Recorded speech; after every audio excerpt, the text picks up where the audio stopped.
अमेरिकी डॉलर पर भारी पड़ता भारतीय रुपया, आज का करंट इकोनॉमी से रिलेटेड ये टॉपिक है।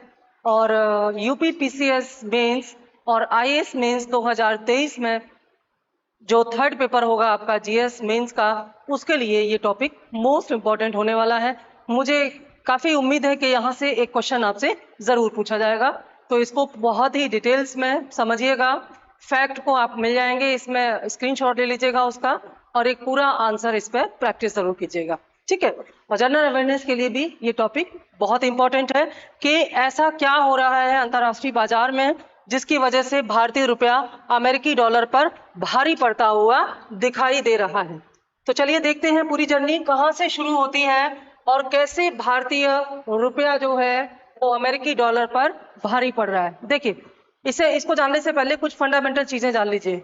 जो अंतर्राष्ट्रीय व्यापार होता है, इंटरनेशनल ट्रेड होता है, उसमें अंतर्राष्ट्रीय व्यापार में जो लेन देन होता है, जो बिल पेमेंट होते हैं, उनके लिए करेंसी जो है ऐसी करेंसी यूज की जाती है जो इंटरनेशनल करेंसी हो, और इंटरनेशनल करेंसी में ही सारे डेटा तैयार किए जाते हैं। अंतर्राष्ट्रीय व्यापार के एक्सपोर्ट और इंपोर्ट से रिलेटेड सारे जो एक दस्तावेज हैं और उनके जो बिल हैं, जो पेमेंट है, वो सब अंतर्राष्ट्रीय करेंसी में ही किए जाते हैं।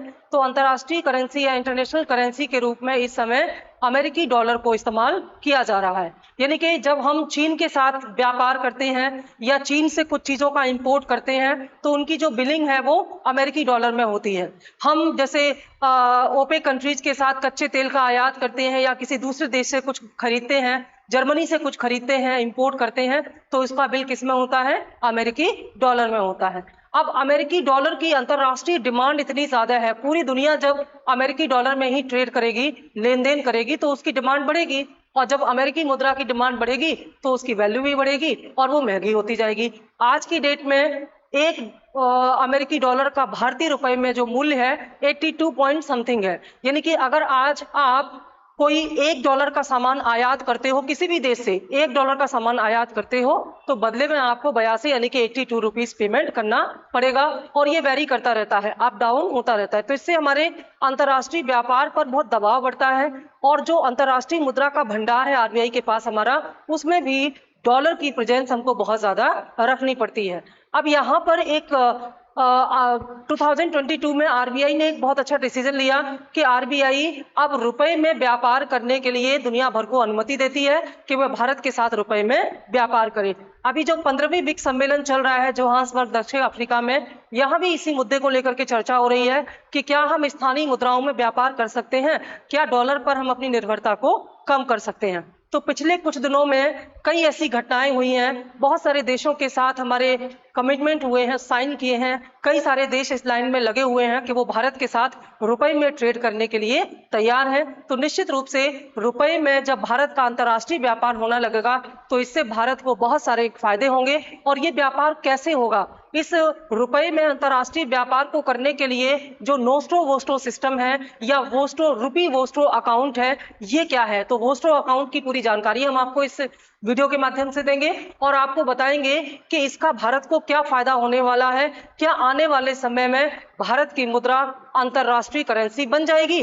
अगर कोई देश 30 या उससे ज्यादा देशों के व्यापार में उसकी मुद्रा इस्तेमाल की जाती है तो उस मुद्रा को अंतर्राष्ट्रीय मुद्रा या इंटरनेशनल करेंसी का दर्जा मिल जाता है। यानी कि अगर दुनिया के 30 देश भारत के साथ रुपए में व्यापार करना शुरू कर दें तो भारतीय रुपया जो है हमारा वो क्या बन जाएगा? अंतर्राष्ट्रीय मुद्रा या इंटरनेशनल करेंसी का दर्जा हासिल कर लेगा। और अंतर्राष्ट्रीय मुद्रा का दर्जा हासिल करने का मतलब है हम अंतर्राष्ट्रीय स्तर पर उन विकसित देशों की लाइन में आ जाएंगे जिनकी मुद्राएं अंतर्राष्ट्रीय व्यापार में बहुत ज्यादा आगे बढ़ रही हैं। एक प्लेन पेज पर थोड़ा सा और फंडामेंटल हम आपको बता दें कि अंतर्राष्ट्रीय व्यापार में जो मुद्राएं सबसे ज्यादा इस्तेमाल की जा रही हैं उनमें पहली मुद्रा है अमेरिकी डॉलर या यूएस डॉलर। दूसरी जो मुद्रा है वो है यूरो। यूरो इस्तेमाल हो रहा है सबसे ज्यादा व्यापार में, किसके बाद? डॉलर के बाद यूरो यूज हो रहा है। यूरो कहाँ चलता है? यूरोप में। यूरोप के 19 देशों में यूरो मुद्रा चलाई जाती है। ये यूरोप की कॉमन करेंसी है जिसे यूरोप के 19 देशों ने एक्सेप्ट किया है। जब आपको हम पूरा अंतर्राष्ट्रीय संगठन पढ़ाएंगे तो उसमें यूरोपियन यूनियन भी बताएंगे। यूरोपियन यूनियन में आप देखेंगे यूरो जोन है और इस यूरो जोन में 19 देश आते हैं जिन्होंने एक कॉमन करेंसी को अडॉप्ट किया हुआ है और उस कॉमन करेंसी को हम बोलते हैं यूरो। तो जब से यूरो आया तब से डॉलर की थोड़ी सी डिमांड कम होने लगी। हालांकि अंतर्राष्ट्रीय व्यापार में डॉलर अभी भी काफी अच्छी पोजीशन में बना हुआ है। तो दूसरे स्थान पर यूरो आ जाता है। तीसरे स्थान पर आ जाता है जर्मनी का ये किसकी मुद्रा है? जर्मनी की मुद्रा है। तो जर्मनी का येन आ जाता है। इसके बाद आ जाता है ब्रिटिश पाउंड यानी कि ब्रिटेन का पाउंड आ जाता है। और इसके अलावा चाइना की मुद्रा का भी अब तेजी से यूज हो रहा है अंतरराष्ट्रीय स्तर पर। चाइना की मुद्रा को क्या कहते हैं? रेनमिनबी, ठीक है, या और क्या बोलते हैं इसको? युआन। तो चाइनीज मुद्रा का भी अंतरराष्ट्रीय व्यापार में इस्तेमाल हो रहा है। भारत इसी लाइन में आना चाहता है। भारत ये चाहता है कि अंतरराष्ट्रीय व्यापार में भारतीय रुपए का लेन देन बढ़े। जैसे मैंने अभी आपको बताया कि रूस के ये लड़ाई कब से शुरू हुई? ये शुरू हुई रूस के विवाद से, यानी कि जब रशिया और यूक्रेन का कॉन्फ्लिक्ट बढ़ता गया, रशिया और यूक्रेन के बीच तनाव बढ़ते गए, तो पश्चिमी देशों ने पश्चिमी यूरोप ने और अमेरिका ने रशिया पर बहुत सारे प्रतिबंध लगा दिए। और इनमें से एक प्रतिबंध ये भी लगाया अमेरिका ने कि रूस अमेरिकी डॉलर में व्यापार नहीं कर पाएगा। जब रूस अमेरिकी डॉलर में व्यापार नहीं कर पाएगा तो रूस तमाम देशों के साथ, जिनमें कि भारत भी आता है, उसके साथ कैसे अपने व्यापार को आगे बढ़ाएगा? इस समस्या के समाधान के लिए भारत और रूस ने, इंडिया और रूस ने कमिटमेंट किया और ये कहा कि हम रुपये में ट्रेड करेंगे, हम रुपये में ट्रेड करेंगे। और इस एग्रीमेंट के बाद आज रूस से भारत सबसे ज्यादा कच्चा तेल खरीद रहा है। भारत सबसे ज्यादा कच्चा तेल खरीदने वाले देशों में इस समय रूस आ चुका है। तो इसका जो बिल है वो किसमें होता है? रुपये में होता है। जैसे अगर $1 में सामान खरीदा तो बदले में कितने रुपए दिए? आज की डेट के हिसाब से 82 रुपीज दिए। तो अब बदले में हमें ऐसा नहीं करना पड़ेगा, सीधे सीधे जो उसकी जो प्राइस होगी वो किस में डिसाइड होगी? रुपये में डिसाइड होगी। और पेमेंट भी किस में दी जाएगी? रुपये में ही, इंडियन करेंसी में ही पेमेंट दी जाएगी। तो आज भारत से रूस से जो तेल खरीदता है उसका पेमेंट भारत रुपए में ही करता है। इसका बहुत फायदा हुआ है भारत को। रूस के अलावा भारत श्रीलंका के साथ, मलेशिया के साथ इसी प्रकार के ट्रेड कर रहा है। तो इन देशों के, जिन देशों के साथ भारत रुपए में व्यापार कर रहा है, उन देशों के लिए भारत को अब अमेरिकी डॉलर की आवश्यकता नहीं है। तो जैसे जैसे अंतर्राष्ट्रीय व्यापार में भारत रुपए का इस्तेमाल करता जाएगा या तमाम देश भारत के साथ रुपए में व्यापार करते जाएंगे, भारत के लिए डॉलर की डिमांड कम होगी और निश्चित तौर पर जो देश हमसे रुपए ले रहे हैं पेमेंट में, वे उस रुपए से भारत से ही कुछ ना कुछ क्या करेंगे? खरीदेंगे। तो हमारा एक्सपोर्ट भी इससे बढ़ेगा। ठीक है, कैसे बढ़ेगा एक्सपोर्ट? जैसे मान लीजिए भारत ने रूस से 100 रुपए में कुछ खरीदा, ठीक है ना, यानी कि रूस ने भारत को 100 रुपए का सामान जो है वो क्या किया? निर्यात किया और भारत ने आयात किया। तो रूस के पास अब 100 रुपए पहुंच चुके हैं। अब ये इस 100 रुपए का क्या करेगा? ये सोचने वाली बात है। तो जाहिर सी बात है ये इस 100 रुपए से भारत से ही कुछ खरीदेगा। तो भारत एक तरफ रूस से क्या कर रहा है? इंपोर्ट कर रहा है और दूसरी तरफ रूस को एक्सपोर्ट कर रहा है। तो जो देश, जिन देशों के साथ भारत इंपोर्ट करेगा रुपए में, वो देश उस रुपए में भारत से ही एक्सपोर्ट करेंगे। तो इंटरनेशनल ट्रेड में भारत की भागीदारी बढ़ेगी और हमें अपने नए व्यापारिक भागीदार भी मिलेंगे। तो कुल मिलाकर के अंतर्राष्ट्रीय व्यापार में भारत का बढ़ता हुआ प्रयोग भारतीय अर्थव्यवस्था के लिए बहुत ही अच्छी और बड़ी खबर मानी जा रही है। इससे हमारा जो ट्रेड डेफिसिट है, जो करेंट अकाउंट का डेफिसिट है, अंतर्राष्ट्रीय व्यापार में जो हमारे करंट अकाउंट का डेफिसिट होता है, चालू खाते का बैलेंस ऑफ पेमेंट में आपको बताएंगे। जो करंट अकाउंट डेफिसिट होता है, यानी कि अंतर्राष्ट्रीय व्यापार में हम जो वस्तुओं का, सेवाओं का एक्सपोर्ट और इंपोर्ट करते हैं, जब ये नेगेटिव होता है, यानी कि हम निर्यात कम करते हैं और आयात ज्यादा करते हैं, तो उससे जो घाटा होता है उसे बोलते हैं कैड, यानी कि करंट अकाउंट डेफिसिट। और ये करंट अकाउंट डेफिसिट भारत का बहुत ज्यादा बढ़ता जा रहा है। लेकिन अगर हम रुपये में ट्रेड करेंगे तो निश्चित तौर पर हमारा ये जो अंतर्राष्ट्रीय व्यापार का जो घाटा है, विदेश व्यापार का घाटा है, इसमें कमी आएगी। और जब विदेश व्यापार में घाटे में कमी आएगी तो हमारे विदेशी मुद्रा के जो भंडार हैं, जो आरबीआई के पास होते हैं, उस पर भी प्रेशर कम हो जाएगा। ये जो बातें मैंने बताई, इन्हीं को बेस बना करके फाउंडेशन के आधार पर चलिए हम फैक्ट के आधार पर देख लेते हैं कि कैसे कैसे भारतीय डॉलर कैसे भारतीय रुपया अमेरिकी डॉलर पर भारी पड़ रहा है। अमेरिकी डॉलर पर भारी पड़ता भारतीय रुपया, तो डॉलर पर कैसे रुपया भारी पड़ रहा है और इसकी शुरुआत कहां से हुई इसको समझिएगा।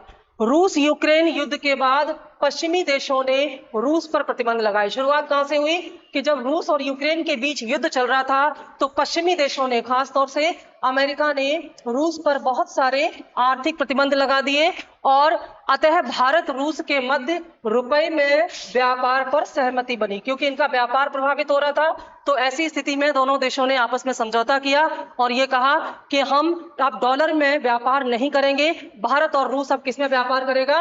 अब ये रुपए में व्यापार करेगा। जुलाई 2022 में, इस डेट को नोट कीजिएगा, आरबीआई ने रुपए को अंतरराष्ट्रीय व्यापार में उपयोग करने की अनुमति दे दी। आरबीआई ने यह कहा कि अब आरबीआई इस बात की अनुमति देता है, भारत इस बात की अनुमति देता है कि अंतरराष्ट्रीय लेन देन में रुपए का इस्तेमाल किया जा सकता है।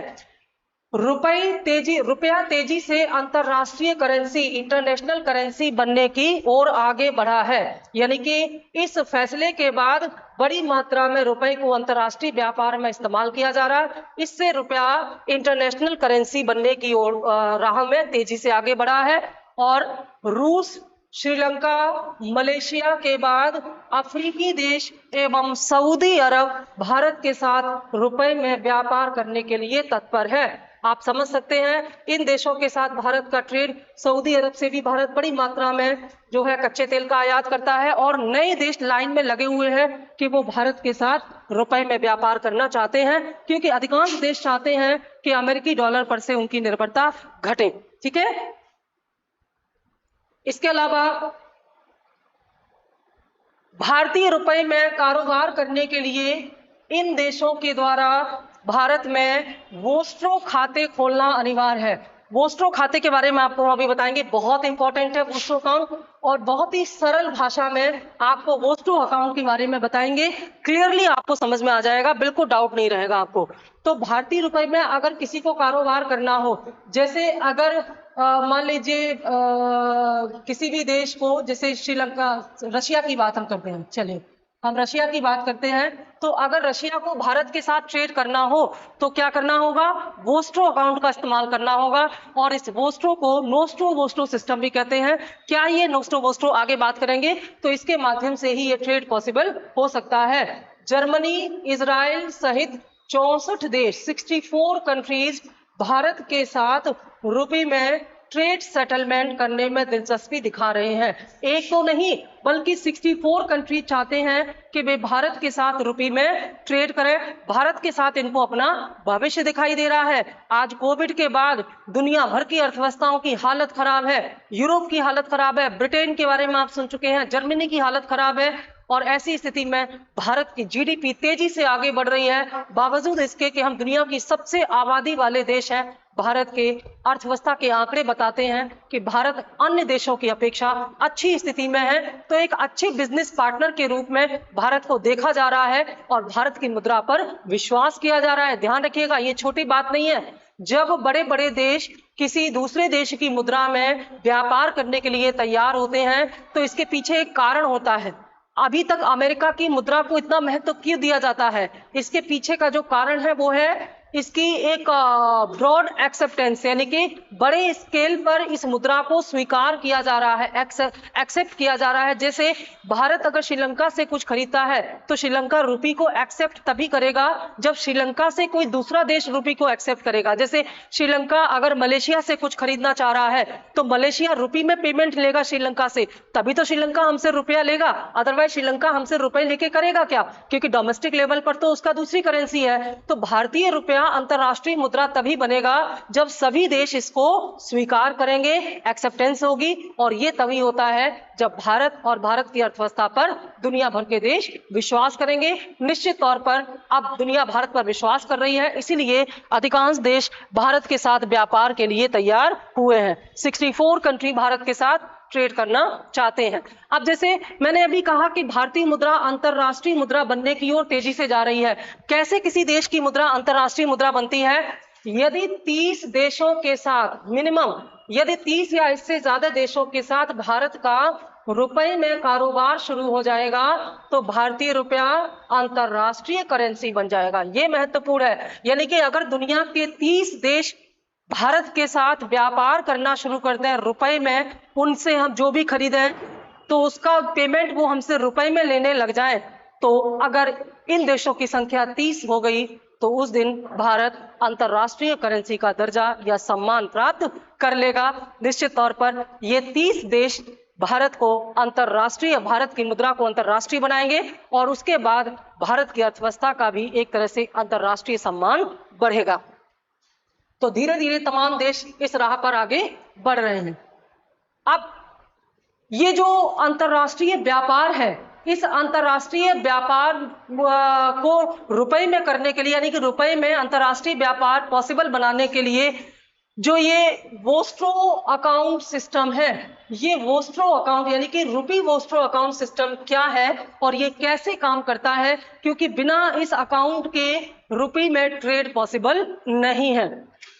तो रुपी वोस्ट्रो अकाउंट एक ऐसी वित्तीय व्यवस्था है जो विदेशी बैंकों को भारतीय बैंकों के साथ भारतीय रुपए में लेन देन को सक्षम बनाती है।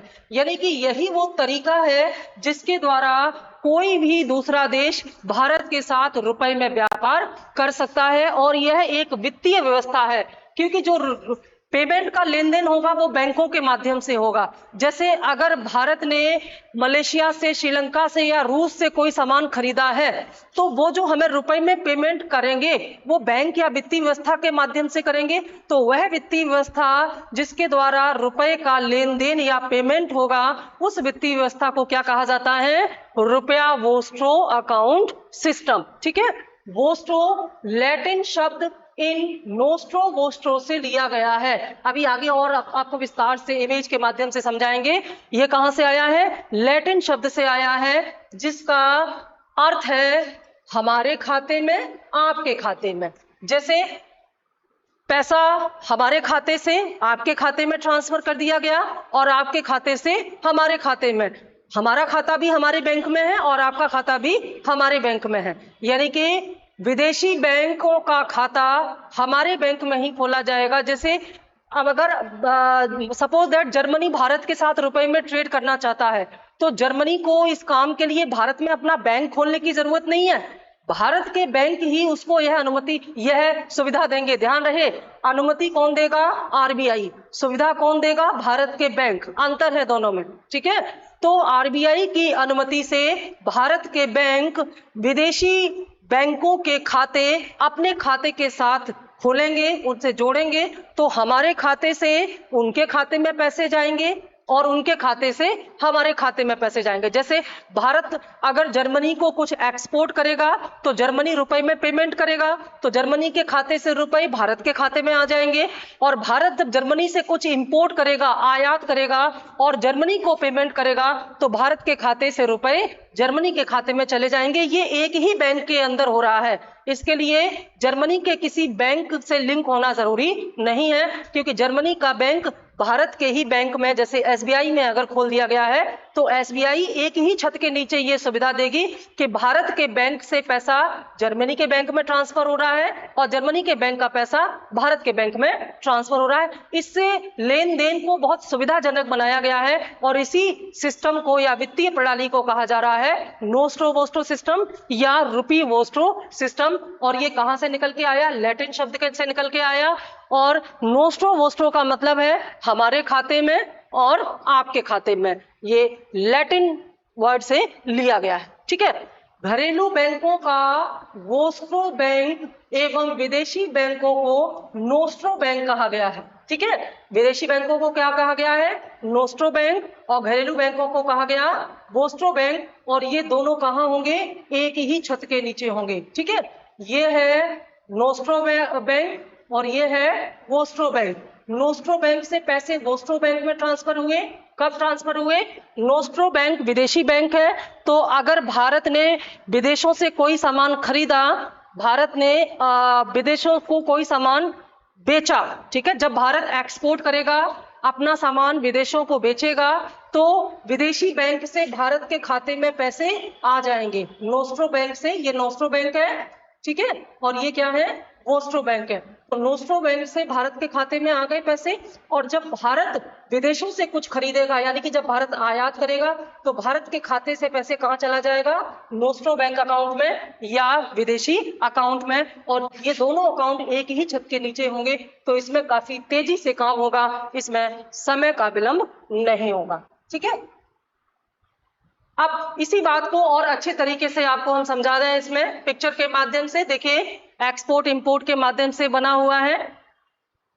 Nostro comes from the Latin word for ours, ठीक है, आवर्स यानी कि हमारा, as in our money that is on deposit at your bank.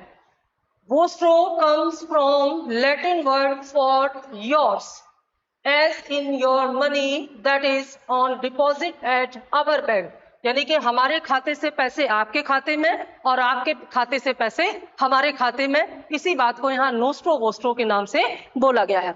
अब एक इमेज के माध्यम से आपको देखें, ये एक बैंक है, सपोज दैट ये SBI है, ठीक है, ये हमारा SBI है, स्टेट बैंक ऑफ इंडिया है, जो भारत में स्थित है।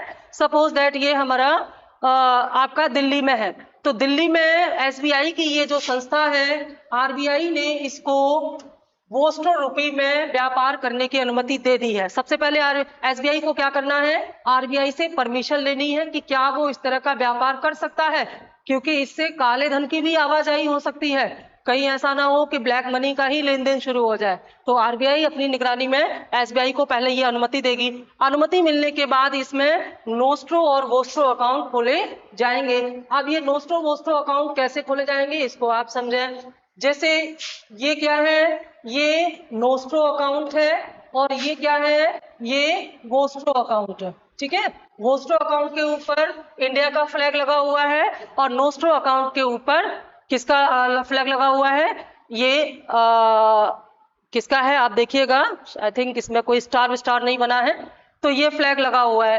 अब ये विदेशी बैंक भारत के अकाउंट में रुपया ट्रांसफर कर रहा है, और ये भारत का बैंक या अकाउंट विदेशी बैंक में रुपया ट्रांसफर कर रहा है। जैसे मान लो, सपोज दैट ये अमेरिका का, अगर मान लें ये अमेरिका का बैंक है, ठीक है, और ये है हमारा इंडिया।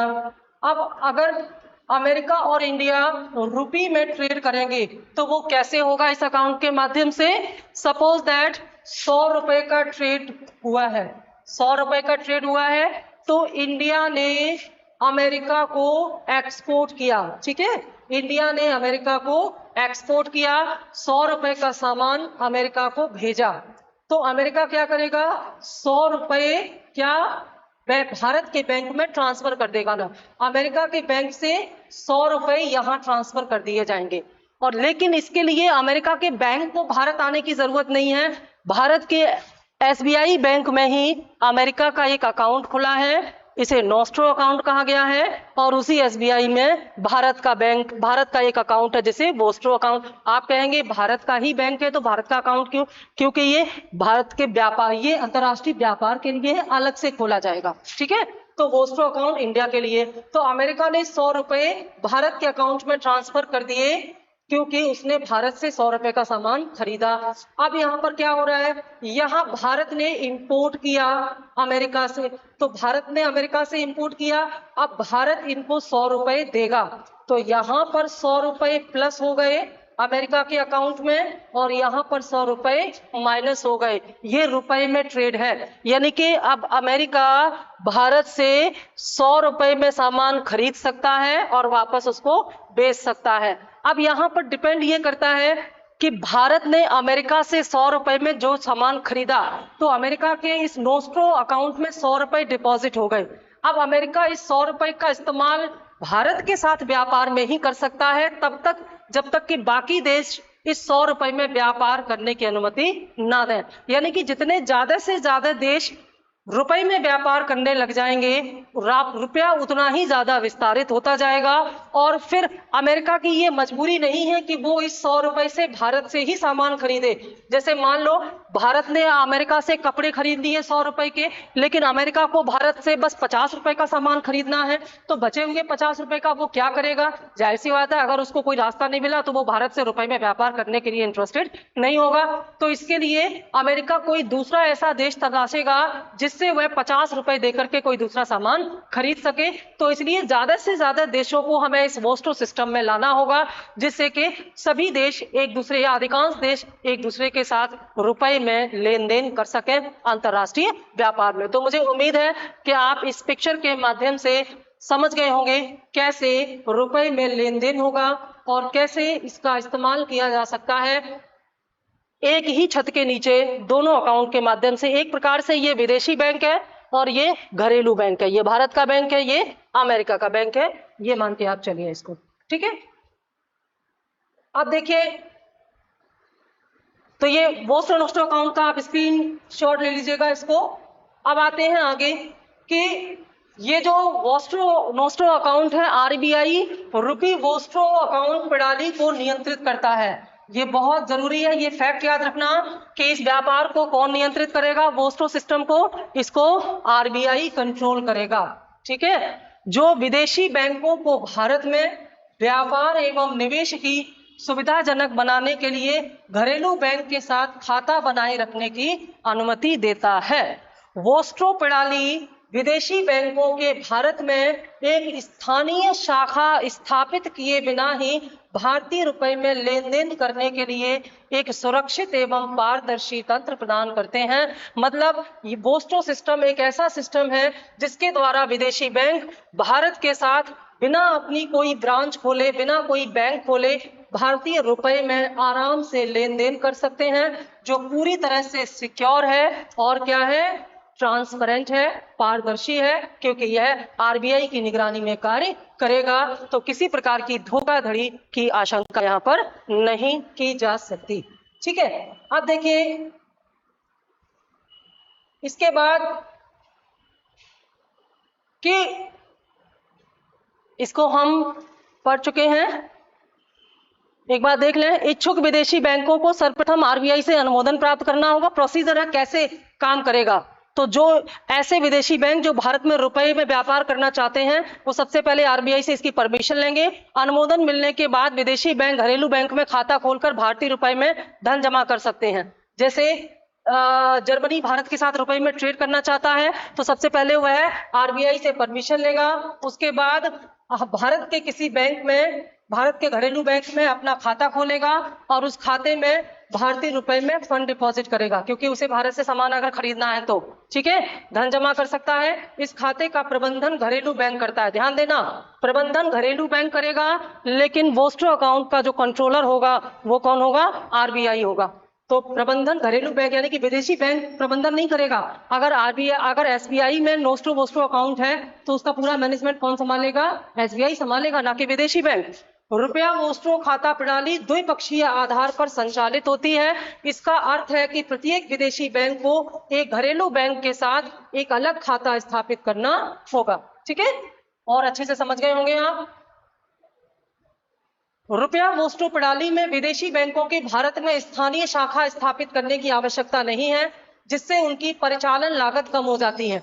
जैसे अगर विदेशी बैंक भारत में, अगर कोई देश जैसे भारत के साथ व्यापार, जैसे सपोज दैट जर्मनी भारत के साथ रुपए में व्यापार करना चाहता है, तो उसके लिए अगर वो भारत में अपनी बैंक की ब्रांच, कोई जर्मन बैंक भारत में अपनी ब्रांच ओपन करेगी, तो उसको चलाने में बहुत खर्चा आएगा, ठीक है। और उसको चलाने में खर्चा आएगा तो उसके लिए भारत से व्यापार करना महंगा हो जाएगा। तो परिचालन लागत कम हो जाएगी, किससे? वोस्टो सिस्टम से। तो वोस्टो सिस्टम सारे झंझट से मुक्ति देकर के कहता है कि आपको जर्मनी को भारत में बैंक खोलने की जरूरत नहीं है, भारत के ही बैंक में केवल अकाउंट खुलवाओ और रुपए में व्यापार शुरू करो।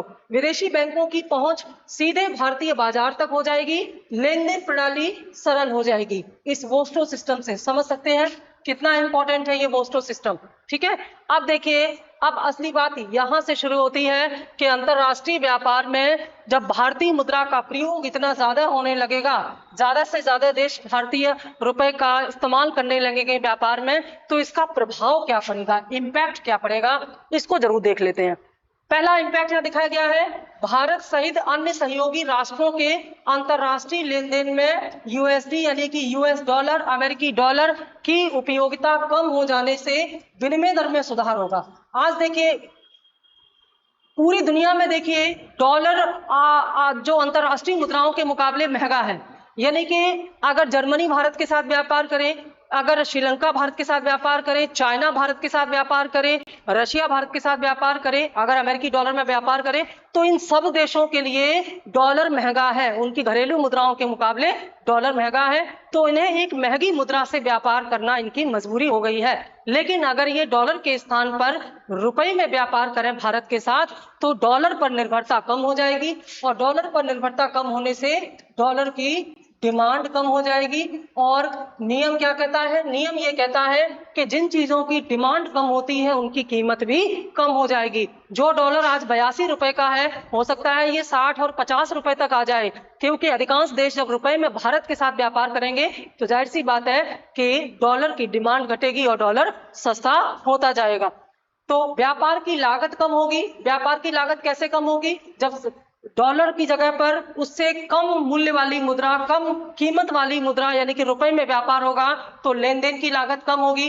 सामान पहले 82 रुपए का $1 पड़ रहा था, अब वो कम का मिलने लग जाएगा। मुख्यतया आयात बिल पर डॉलर की बढ़ती कीमतों का प्रभाव कम होगा। जैसे मान लीजिए ये पेन हम चाइना से खरीदते थे, तो चाइना से $1 का ये पेन हम खरीदते थे, तो 6 महीने पहले डॉलर का मूल्य 70 रुपए था। उस समय हमें इस पेन की कीमत के रूप में 70 रुपए चुकाने पड़ते थे, यानी कि 70 रुपए से पहले डॉलर लिया, फिर इस डॉलर से इसकी कीमत हमने चुकाई, तो ये 70 रुपए। आज डॉलर की कीमत 82 रुपए हो गई, लेकिन इसका मूल्य आज भी $1 है। तो उस समय हमको एक पेन की कीमत 70 रुपए पड़ती थी, आज हमको एक पेन की कीमत 82 रुपए पड़ती है। ये इसलिए नहीं हुआ कि पेन महंगा हो गया, ये इसलिए हुआ कि डॉलर महंगा हो गया। तो डॉलर पर निर्भरता कम होने से क्या हो जाएगा, अंतरराष्ट्रीय स्तर पर हमारे आयात बिल कम हो जाएंगे। यह सामान हमें कम कीमत पर मिलेगा, क्योंकि डॉलर की कीमतों के परिवर्तन का इस पर प्रभाव नहीं पड़ेगा। अंतरराष्ट्रीय तनाव, राजनीति आदि का प्रभाव भारत के अंतरराष्ट्रीय व्यापार पर नहीं होगा। यानी कि जब अंतरराष्ट्रीय स्तर पर कुछ भी उथल पुथल होती है, और आप जानते हैं अधिकांश अंतरराष्ट्रीय मुद्दों में राजनीति में अमेरिका का बड़ा वर्चस्व है, तो अंतरराष्ट्रीय स्तर पर जैसे रूस और यूक्रेन के बीच तनाव हुआ, तो अमेरिका ने यूक्रेन का साथ देते हुए रूस पर बहुत सारे आर्थिक प्रतिबंध लगा दिए।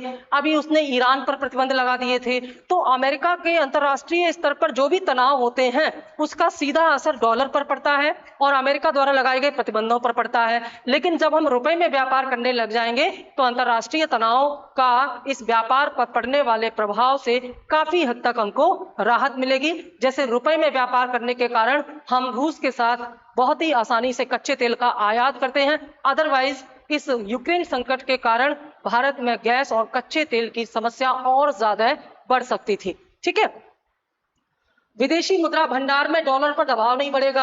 आज भारत का विदेशी मुद्रा भंडार कमेंट सेक्शन में बताना, भारत का विदेशी मुद्रा भंडार किसके पास होता है, कौन इसका संरक्षक है। तो भारत के विदेशी मुद्रा भंडार में हम डॉलर को रखते हैं, हम यूरो को रखते हैं, हम गोल्ड रखते हैं। ठीक है, तो ये सारी जो विदेशी मुद्राएं हम अपने विदेशी मुद्रा भंडार में रखते हैं, किसके लिए रखते हैं। गोल्ड तो एक बहुत सुरक्षित संपत्ति होता है, लेकिन ये मुद्राएं हम किस लिए रखते हैं कि अंतरराष्ट्रीय व्यापार में इनका हमें इस्तेमाल करना है।